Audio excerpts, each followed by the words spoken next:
When we first heard that Modern Warfare was going to be the game that came out this year for Call of Duty, and we found out that Captain Price was going to be one of the main characters, I immediately knew that that story would be pretty interesting, and wanted to see where they would take it. But in my opinion, Captain Price is far from the most interesting character within Modern Warfare. In fact, there's one that I find quite a bit more interesting, and that is, of course, Alex, the character that we are going to be talking about today. Now, there have been many theories talking about Alex, who he is, and what is his backstory, but today we are going to go over all of that. Now, Alex's story is an interesting one. It actually begins before the game of Modern Warfare was actually released, but since then there has been many theories as to who Alex's true identity really is.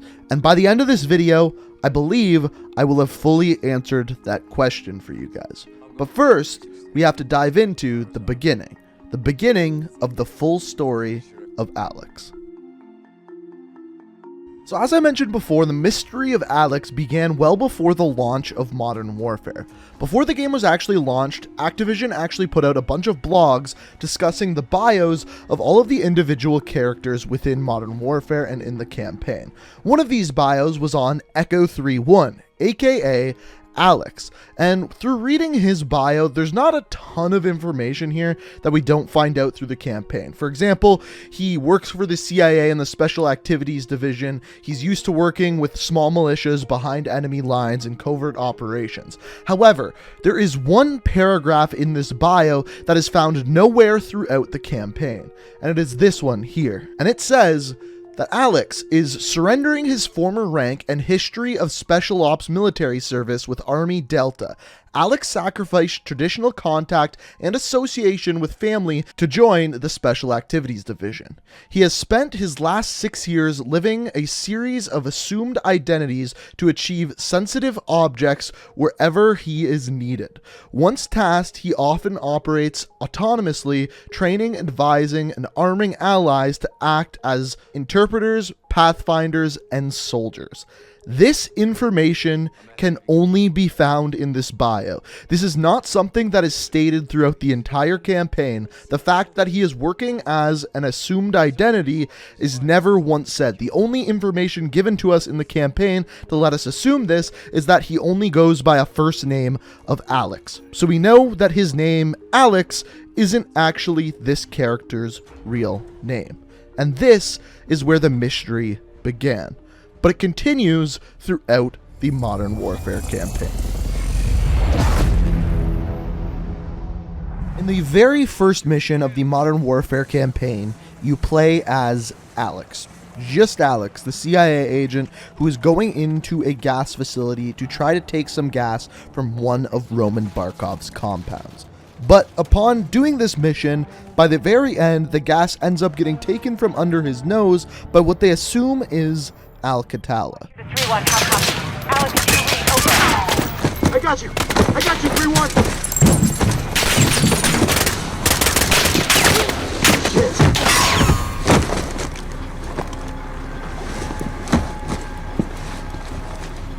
Who the fuck is this?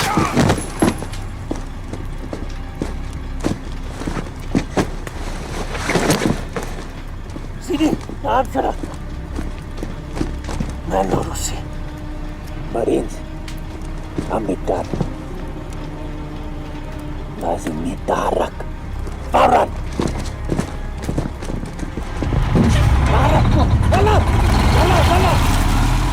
After this mission, Alex is sent to Urzikstan to help fight alongside the Urzikstan militia.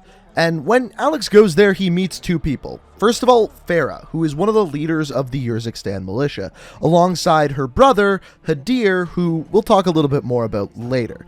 Now, after he does so, he fights alongside in a couple of battles with Farah and Hadir, which leads to a crescendo of trying to hunt down and capture the Wolf, one of the leaders of Alcatala. And eventually they do so at a nearby hospital, and after capturing them, they take him to a US embassy. Now, eventually Alcatala ends up taking over the US embassy and taking back the Wolf from captivity of Captain Price, Alex, and Farah. All clear. He's gone. They breached the wall. Fucking hell. They got him, Captain. We will find him. Hadir, Get your team to the crossroads. Bring everything you've got. Yes, sister. What's the plan, Farah?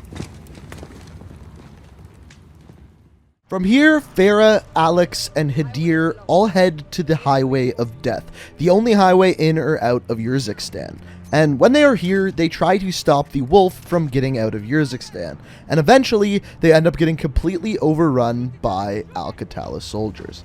This is when Hadir pulls out some pretty drastic measures, essentially showing Alex that it wasn't Al-Qatala that took the gas from him in the first mission, it was actually Hadir that stole Roman Barkov's gas. After this, Hadir is now considered public enemy number 1, and Alex, Hadir, Farah, and Kyle Garrick are then sent to go after, hunt down, and take out Hadir.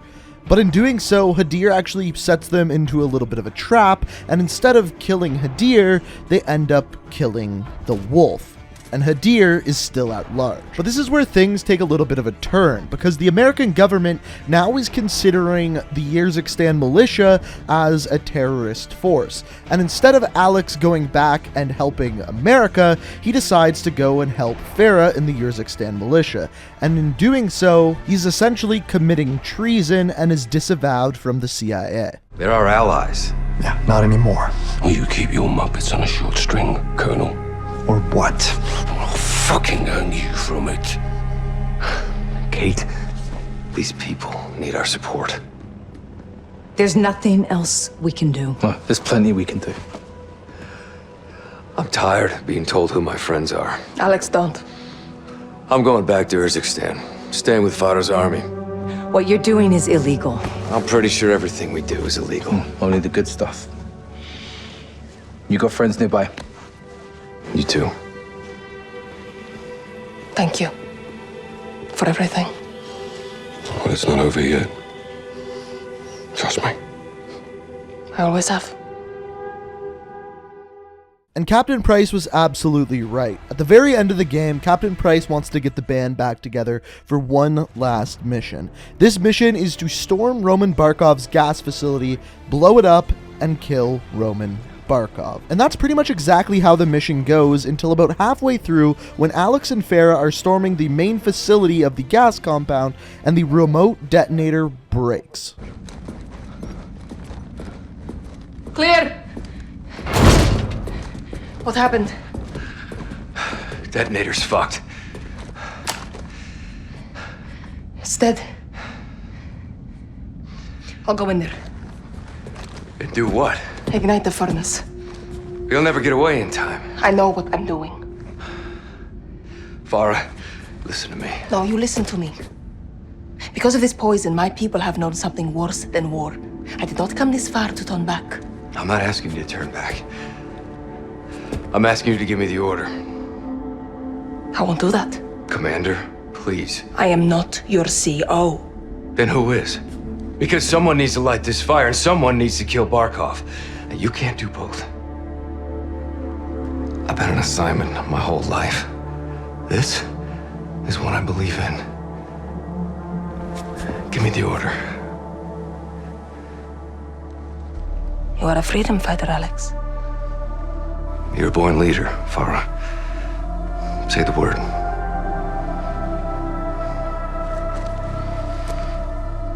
Go. Yes, ma'am.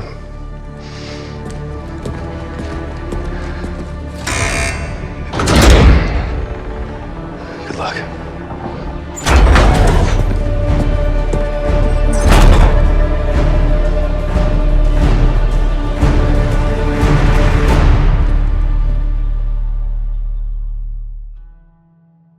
At the end of Modern Warfare, we see Roman Barkov's gas facility explode with Alex still inside. He planted the charge and exploded them, and there he is, in the building. But as we saw with Season 3, Alex once again returned into multiplayer and of course Warzone as well as a new operator for the Warcom division. Now the big question here is what happened to him after the building exploded. Now unfortunately they don't show us, so it leaves it to a bunch of speculation, which kind of bothers me, but at the same time I kind of like a little bit of a mystery. Now what we do know is that Captain Price still knew that Alex was alive, so what we can assume assume is that Captain Price sent some soldiers into the rubble of the building to look for Alex. The reason why we know this is because in the Season 3 cutscene, as Ghost is attacking some enemies, Captain Price sends some operators to help him out. One of those operators is of course Alex, now missing a leg, but Alex nonetheless. Another interesting piece of information from this cutscene that we gather is that Ghost knew who Alex was prior to this cutscene, because right away, Ghost immediately recognizes Alex, even though he only says Echo 3-1 when he introduces himself. What this means is that Alex and Ghost probably had some prior missions together before the events of Modern Warfare. Echo 3-1, reporting for duty. Alex, thought you were dead. Still standing. You ready for a gunfight? Now, where this cutscene does answer some questions about Alex's fate, it does leave us with one big question. Who is Alex? So after the launch of Modern Warfare, I made a video talking about how I thought that Alex might be Ghost, Simon Riley. And as we now know, of course, since the Season 3 trailer, this is 100% not true. We see that they're obviously two different people, and that's not the case. Now, I still think that this was a good idea. I think these two characters had a bunch of crossover in their backstories and what is going on behind the scenes, but obviously, as we now know, that is not true, and that theory is straight up wrong. I even made a video about 2 months before Alex was added into Modern Warfare talking about why this theory was actually wrong. So if Alex is not Simon Riley, who is Alex? Well, at this point, I've heard 3 theories that I think are good and one that I think is right. The first theory is that Alex is actually Roach, aka Gary Roach Sanderson, which is one of the main characters in Modern Warfare 2. Now, this is a decent theory, and based off of the name Roach, people are saying that he gets that nickname because even in a giant explosion, like in the end of Modern Warfare, he can't die, similar to a cockroach, so that is why he gets that name. Now, I like this theory, but I don't think this theory has any legs to stand on. You see, Modern Warfare is willing to change a lot of things. For example, for Kyle Garrick, they even changed his skin color compared to Call of Duty 4. But one thing they have not changed for any of the characters in this game is their nationality. If you look at Ghost or Simon Riley, he is part of the SAS and the United Kingdom, just like he was in Modern Warfare 2. Gaz or Kyle Garrick, once again a part of the SAS, and on top of that, from the United Kingdom. They have never changed the nationality of a character. And Gary Roach Sanderson is from the UK in Modern Warfare 2, and as we know, even though we don't know Alex's true identity, we know that he is American. Option number 2 is that Alex is a brand new character. It is not another character from Modern Warfare 1, 2, or 3, or anything like that. But I don't think this is right. And the reason why I say that is because nowhere throughout the campaign do we get any hint as to who Alex's real name actually is. Which, if they were making a new character, you'd think they'd reveal some of that information to give more backstory. Instead, it appears as though they almost just give more hints as to who it could possibly be from previous games, and not as to who this new character could be. So that's kind of why I'm eliminating that option. Now, option number 3 is an option that I think is by far the most interesting and has the most legs to stand on. If we once again go back to another character from Modern Warfare 2, there's a character named Private Joseph Allen, who you start out the Modern Warfare 2 campaign playing as. This character is interesting because unlike Call of Duty 4, when you start off the game as Soap as the FNG, you are being taught and going through the CQB course. But in the mission SSDD, same shit, different day, you are not a brand new soldier. Yes, you are a private, but instead of trying out and trying to learn new skills, you are actually showing the rest of the soldiers how things are done. Welcome to Pull the Trigger 101. Private Allen here is going to do a quick weapons demonstration to show you locals how it's done. No offense. But I see a lot of you guys firing from the hip and spraying bullets all over the ring. So Private Allen may only be a private, but the rest of his company knew that he was a soldier to show off, not to be just a new guy. And even when you're in the CQB course on this mission, General Shepard is overwatching you to see how good of a soldier you really are. And then in the very next mission, at the end, General Shepard lets you know that you will no longer be a ranger, you will be reporting directly to him. Use my helicopter. Gentlemen, good work on taking the town. Private Allen, you'll be taking orders from me from now on. I'll brief you on the chopper. Let's go. Battalion is Oscar Mike! And this is when he makes Joseph Allen an official part of Task Force 141. And in his next mission, sends him behind enemy lines in the mission No Russian. Now here's some things you may not know about Joseph Allen. Number one, Joseph Allen is American. The second thing is that, as you can see, in those first couple of missions, he was working with the Rangers. But when he goes undercover working for Makarov, he's once again working for the CIA undercover, similar to Modern Warfare 2019. The third thing is when he's sent behind enemy lines to work for Makarov, he's given a code name.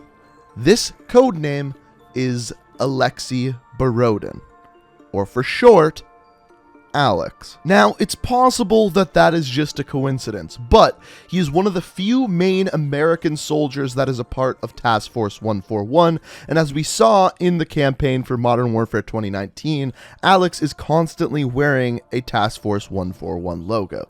So, is it a stretch? Maybe a little bit, but if I'm guessing who Alex actually is, what his real name is, my guess is Joseph Allen. But as always, if you disagree with me, you can let me know your theories down in the comment section below. Also, if you enjoyed the full story of Alex, it is always appreciated if you do hit that like button. And I try to do these type of videos once a week, so if you enjoy this type of thing, want to see more, the best way to do so is make sure you hit that subscribe button, make sure you turn notifications on. As always, I hope you enjoyed the video, and until next time. Let's get evil. We are reaching for the stars.